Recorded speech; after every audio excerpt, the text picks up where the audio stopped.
बिस्मिल्लाहिर्रहमानिर्रहीम। अस्सलाम वालेकुम स्टूडेंट्स, हमने लास्ट टाइम जो क्वेश्चन पढ़ा था, क्वेश्चन नंबर हमारे पास था 14। आज हम नेक्स्ट क्वेश्चन पढ़ेंगे, क्वेश्चन नंबर 27।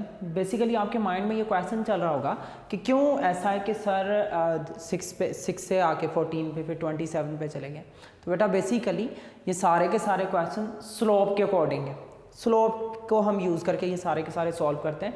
ये सारे एक जगह पे सॉल्व करने के बाद नेक्स्ट हम क्या करेंगे, जो इक्वेशन ऑफ लाइन को है उनको एक जगह पे सॉल्व करेंगे, तो तब हमें समझने में आसानी रहेगी। हमें ये कहा जा रहा है one vertex of a parallelogram.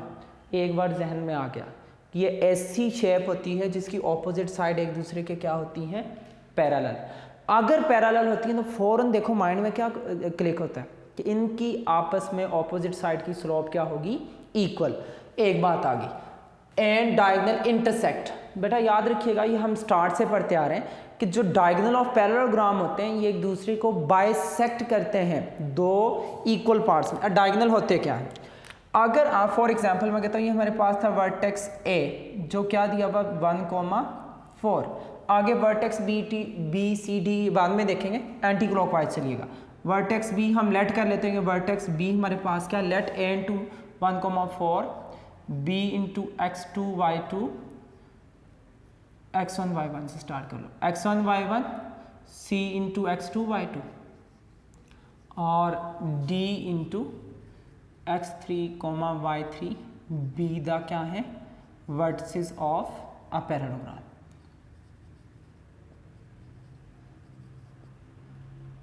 एक पैरेललोग्राम के क्या है हमारे पास, ये वर्टेक्स हैं।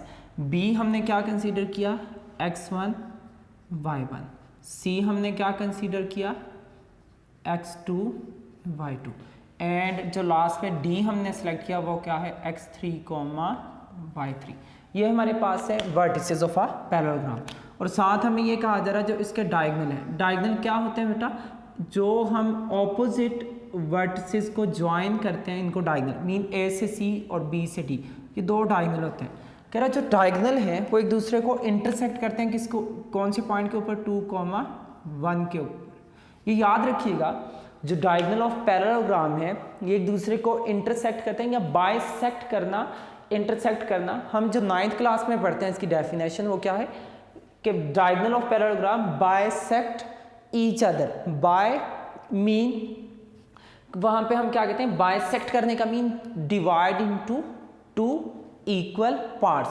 जो इसके डायगोनल हैं ये इसको दो इक्वल पार्ट्स में डिवाइड करते हैं। तो मीन हम ये कहेंगे ये जो 2,1 होगा ये a से c का क्या होगा, मिड पॉइंट, और ये d से b का भी क्या होगा, मिड पॉइंट। एंड आगे बेटा लास्ट हमें क्या कहा गया, and side having slope 1 and -1/7। मैं कहता हूँ फॉर एग्जाम्पल कि जो हमारे पास a से b है इसकी स्लोप हमारे पास क्या है 1, और जो b to c है उसकी स्लोप क्या है, -1/7। अब यहाँ से एक बात का ख्याल रखिएगा, अगर हमारे पास a से b की स्लोप है 1 तो अंडरस्टूड होगा बेटा जो d से c भी होगा या c से d उसकी स्लोप भी क्या होगी, 1। रीज़न क्या, पैरेललोग्राम में ऑपोजिट साइड एक दूसरे के पैरेलल होती हैं, तो पैरेलल लाइंस की स्लोप भी आपस में इक्वल आती है। अगर मैंने b to c को -1/7 दिया नाम, तो बेटा तो हमारे पास इसके ऑपोजिट जो a से d या d से a है उसकी भी स्लोप क्या होगी, -1/7 ही होगी। ये हमें बाउंड हरगिज़ भी नहीं किया गया कि हम 1 इधर और 1/7 इधर लिखें। ये आपकी चॉइस है बेटा, आप इधर लिख लो इधर लिख लो, इससे कोई फ़र्क नहीं पड़ेगा। अगर हम देखें बेटा तो हमें क्या नज़र आ रहा है, मैं पूरी डायग्राम को, आप ये समझिए कि डायग्राम बेटा स्किप करें माइंड, सिर्फ इसको देखें कि a और c का मिड पॉइंट है 2,1। हमें a और मिड तो पता है, क्या c आप फाइंड आउट कर सकते हो, मीन के 3 पॉइंट में से 2 पता है, एक हम आसानी से फाइंड आउट करेंगे। लेकिन आप जब b से d को देखते हो, b से d में हमें सिर्फ मिड पॉइंट पता है, 2 हमें उसके वर्टेक्स के हवाले से नहीं पता। मीन हम एक इक्वेशन में से कोई एक तो निकाल सकते हैं, लेकिन एक इक्वेशन का यूज करके हम 2 कंडीशन तो नहीं निकाल सकते। इसी वजह से हम क्या करेंगे वो तरतीब वाइज देखते हैं बेटा। Since 2,1 is the mid point, किसका मिड बेटा, of diagonal a to c। सो अगर 2,1 ये डायगोनल A to C का मिड है, मिड क्यों है मैं आपको ऑलरेडी डिस्कस किया बेटा कि ये जो डायगोनल होते हैं ये एक दूसरे को बाय सेक्ट करते हैं, डिवाइड इनटू 2 इक्वल पार्ट्स करते हैं। तो अगर ये डिवाइड इनटू 2 इक्वल पार्ट्स करते हैं तो 2 इक्वल पार्ट्स मिड का ही नाम है बेटा। तो हम क्या कहेंगे, ये जो 2,1 होगा ये मिड पॉइंट होगा किसका, A और C का। तो हमें क्या लिखना पड़ेगा, इससे पिछले क्वेश्चन में जो पिछला लेक्चर था उसमें आपके साथ डिस्कस कर चुका हूँ कि mid point is equal to लिखा जाता है कि mid point is equal to हमारे पास क्या होता है, फर्स्ट को फर्स्ट में प्लस करके 2 पे डिवाइड करना और सेकंड को सेकंड में प्लस करके 2 पे डिवाइड करना। अब फर्स्ट वैल्यू क्या है, देखो फर्स्ट है 1 और फर्स्ट है x2 डिवाइडेड बाय 2। अब सेकंड को सेकंड में प्लस करके 4 + y2 डिवाइडेड बाय 2। अगेन बेटा मैं दोबारा रिपीट कर रहा हूँ, मिड पॉइंट फार्मूला क्या है कि आप मिड पॉइंट को लिखते हो कि mid point is equal to क्या आता है, mid point is equal to first को फर्स्ट में प्लस करके 2 पे डिवाइड और सेकंड को सेकंड में प्लस करके, मीन जो आपके पास जो लाइन सेगमेंट होती है उसके दोनों कॉर्नर को प्लस करके 2 पे डिवाइड, मीन कॉर्नर पॉइंट्स को प्लस करके 2 पे डिवाइड करेंगे तो आपका इक्वल टू क्या आएगा, एक मिड पॉइंट आएगा।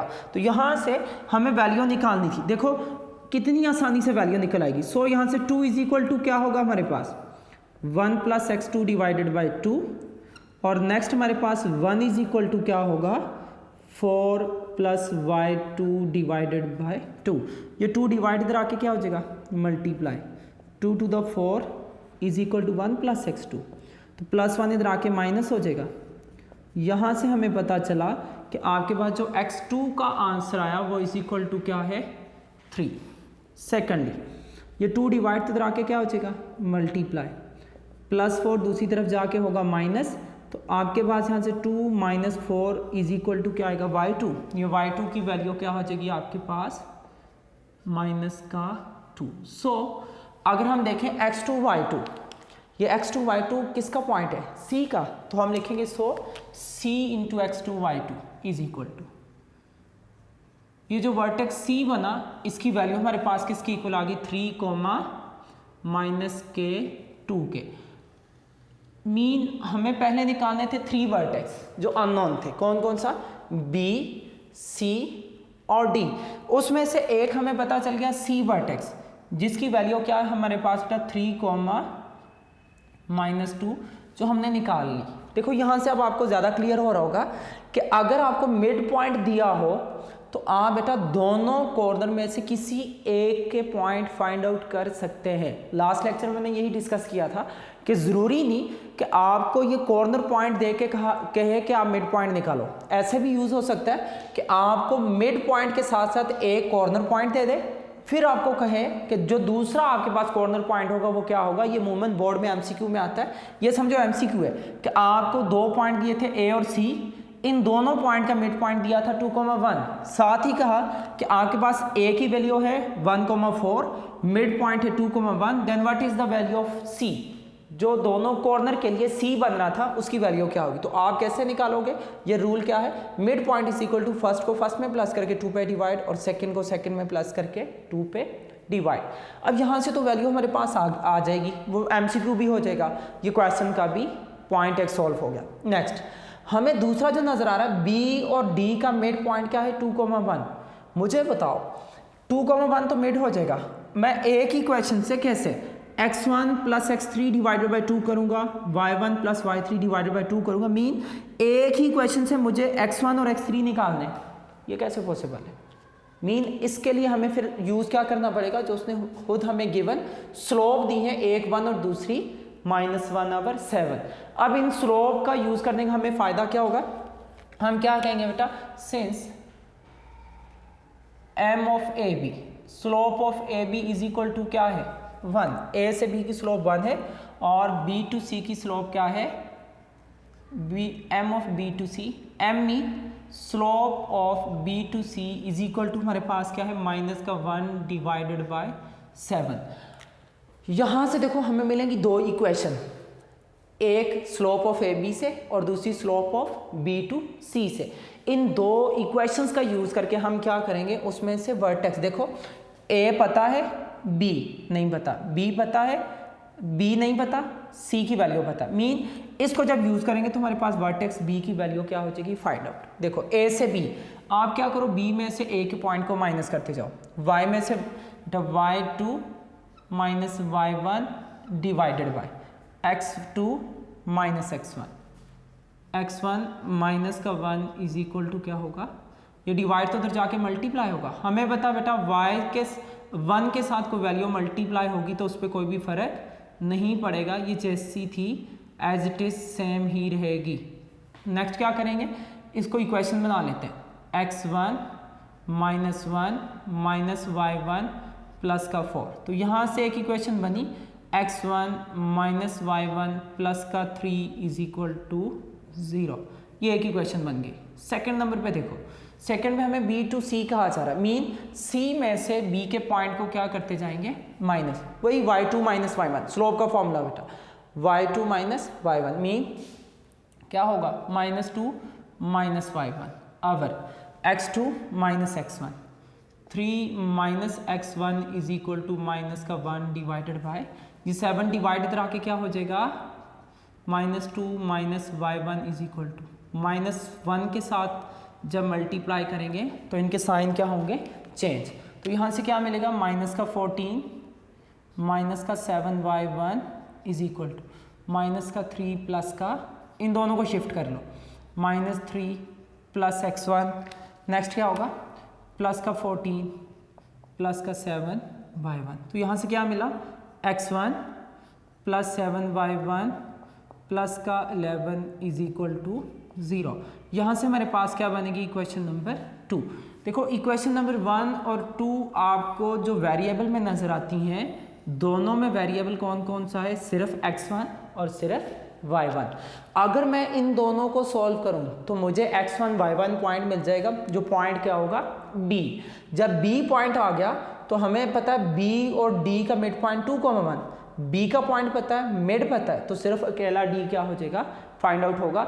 इसको देखो, अब हमें स्लोप का यूज़ करके क्या फ़ायदा हुआ कि हमने नेक्स्ट वर्टेक्स फाइंड आउट कर लिया। मीन हम क्या करेंगे आगे, दो लाइंस को सोल्व करने का तरीका, अगर डायरेक्टली वो प्लस माइनस हो सकती हैं, इससे अच्छा कोई भी नहीं है बेटा, नहीं हो सकती। आसान यही दो हैं कि आप एक में से वैल्यू निकाल के दूसरे में पुट कर लो। हम क्या करेंगे, सब्ट्रैक्टिंग 1 and 2 कर लेंगे, 1 and 2, इक्वेशन 1 और 2 को सब्ट्रैक्ट कर लो। इक्वेशन 1 क्या है आपके पास, x1 minus y1 plus 3 is equal to 0, फिर x1 प्लस 7y1 प्लस का 11 इज इक्वल टू 0। देखो इससे भी कोई फ़र्क नहीं पड़ेगा, अमूमन बात ये रहती है माइंड में कि हम बड़ी वैल्यू को पहले लिखें और छोटी को बाद में, आपको सामने नज़र आ जाएगा, कोई भी फ़र्क नहीं होगा। आप चाहे मेरे उलट चल जाइएगा, आप बड़ी क्वेश्चन को पहले और छोटी क्वेश्चन को बाद में लिखिएगा, डायरेक्ट माइनस हो जाएंगे। इसके देख -8y1, इसको करेंगे तो क्या होगा, -8 इज इक्वल टू 0। यहाँ से देखो बेटा -8y1 इज इक्वल टू 8 हो जाएगा, ये मल्टीप्लाई उधर जाके डिवाइड हो जाएगा, तो आपके पास यहाँ से वैल्यू क्या आएगी, y1 is equal to minus का 1। इस y1 को क्या करेंगे, पुट कर लेंगे किसी आसान इक्वेशन में, y1 is equal to -1 in equation number 1 ज़्यादा आसान है, उसमें पुट कर लो। 2 में वही आंसर आएगा लेकिन इससे आसानी से आंसर आ जाएगा।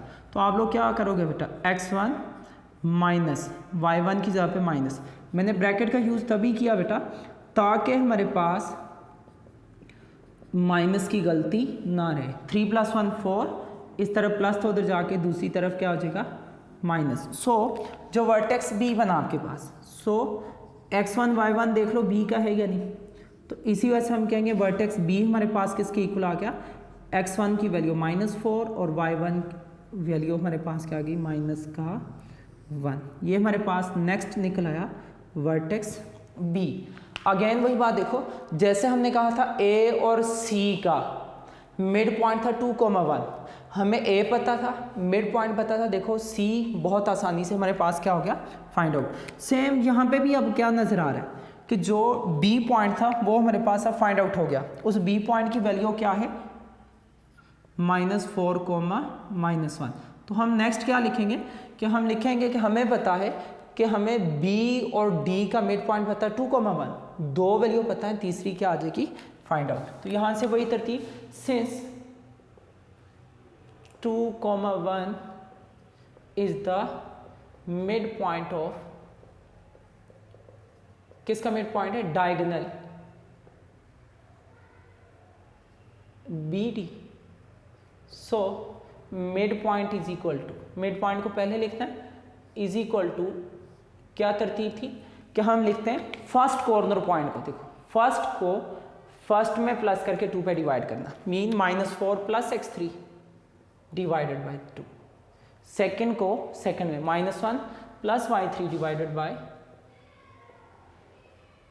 अब देखो कितनी आसानी से आंसर आएगा, x ये 2 इज इक्वल टू क्या होगा, -4 + x3 डिवाइडेड बाय 2, और सेकंड से क्या होगा 1 is equal to -1 + y3 divided by 2।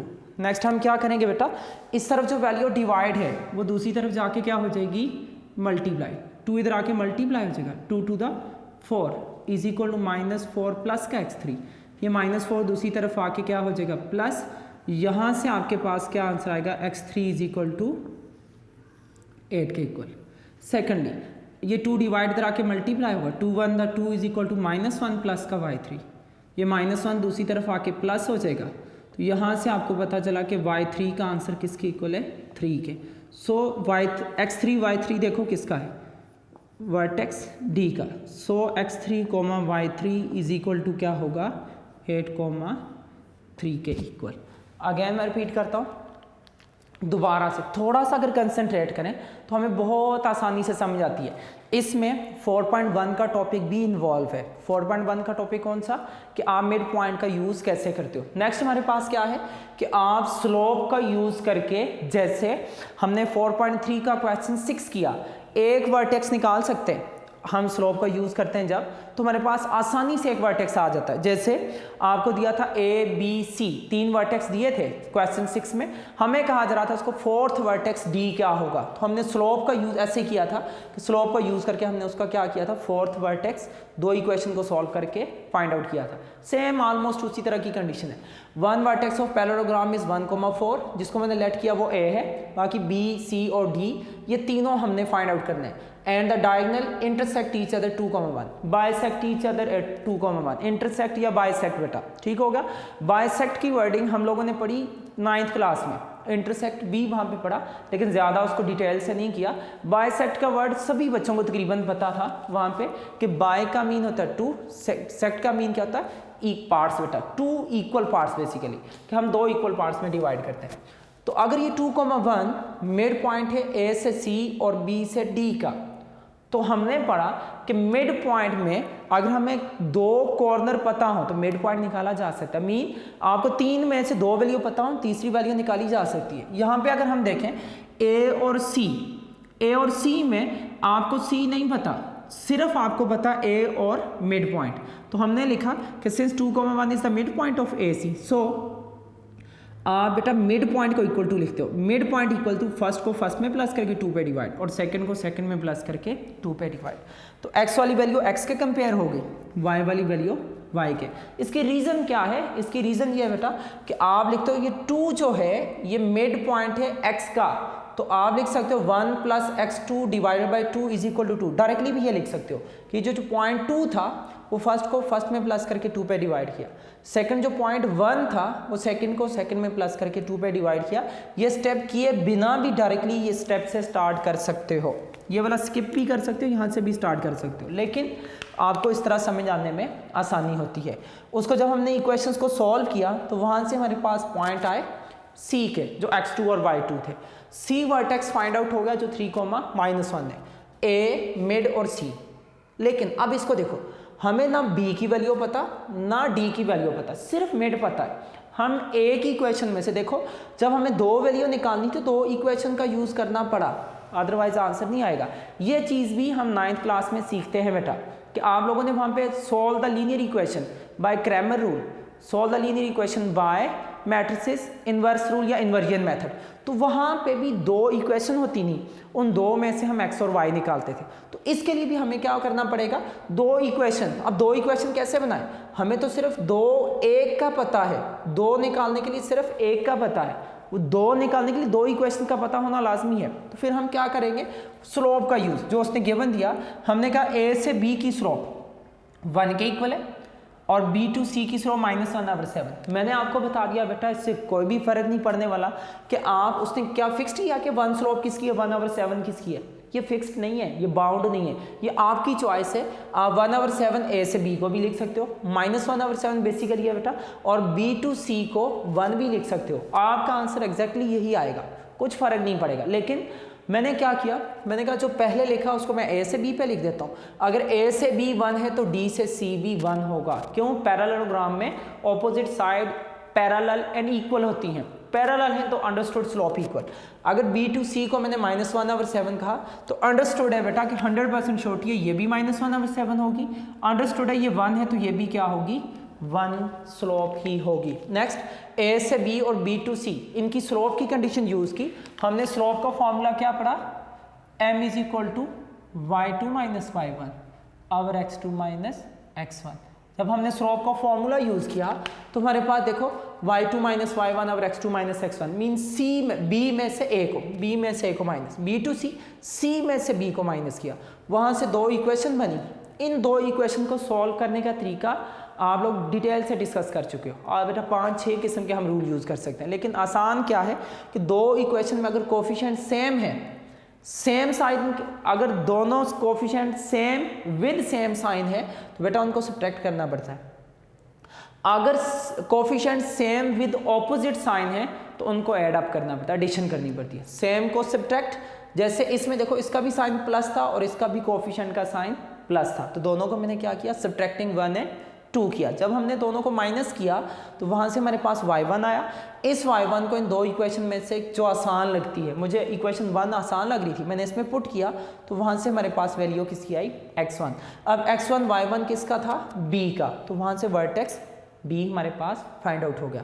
तो हमने देखा कि अब जो डायगोनल b टू d था, इसका मिड पॉइंट हमें पता है और b की वैल्यू भी पता है। मीन 3 में से हमें 2 पता है, एक हम आसानी से फाइंड आउट कर लेंगे। तो हम नेक्स्ट यही लिखेंगे, since 2,1 is the mid point of diagonal b to d, so हम क्या लिखेंगे, फर्स्ट को फर्स्ट में प्लस करके 2 पे डिवाइड करेंगे तो फर्स्ट मिड पॉइंट, सेकंड को सेकंड में प्लस करके 2 पे डिवाइड करेंगे तो सेकंड मिड पॉइंट। डायरेक्टली भी इसका यूज कर सकते हो कि आपके पास 2 इज इक्वल टू क्या आएगा, देखो फर्स्ट मिड पॉइंट किसके इक्वल आएगा, फर्स्ट वैल्यू को फर्स्ट में प्लस करके 2 पे डिवाइड करना, और सेकंड मिड पॉइंट क्या आएगा, सेकंड को सेकंड में प्लस करके 2 पे डिवाइड करना।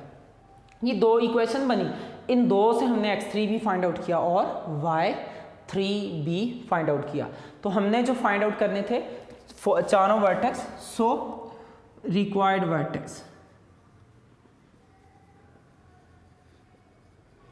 रिक्वायर्ड वर्टेक्स कौन कौन से हो गए, वर्टेक्स b -4, -1, वर्टेक्स c जो हमें किसके इक्वल शो होता है 3, -2, एंड वर्टेक्स d जो हमें किसके इक्वल शो होता है बेटा 8, 3। ये हमारे क्या हो गए, वो रिक्वायर्ड वर्टेक्स फाइंड आउट हो गए।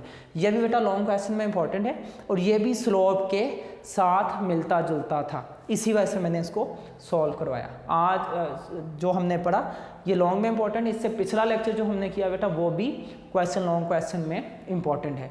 इन दोनों क्वेश्चन को बेटा अच्छी तरह से कीजिएगा। इस एक्सरसाइज में बेसिकली हमारे पास हैं ही लॉन्ग क्वेश्चन में, एक है क्वेश्चन नंबर 15 जो लास्ट लेक्चर में किया, 15 के अलावा 23 के अलावा 26 एंड 27, ये 4 लॉन्ग क्वेश्चन है, बाकी शॉर्ट हैं। अब बोर्ड में जारी बात है, उनकी चॉइस है, उनकी मर्जी है, जिसको मर्जी शॉर्ट या लॉन्ग में दे दें, लेकिन लॉन्ग जिनको लेंथी कहा जा सकता है कि वाकई ये लॉन्ग में आ सकते हैं, यही 4 क्वेश्चन है।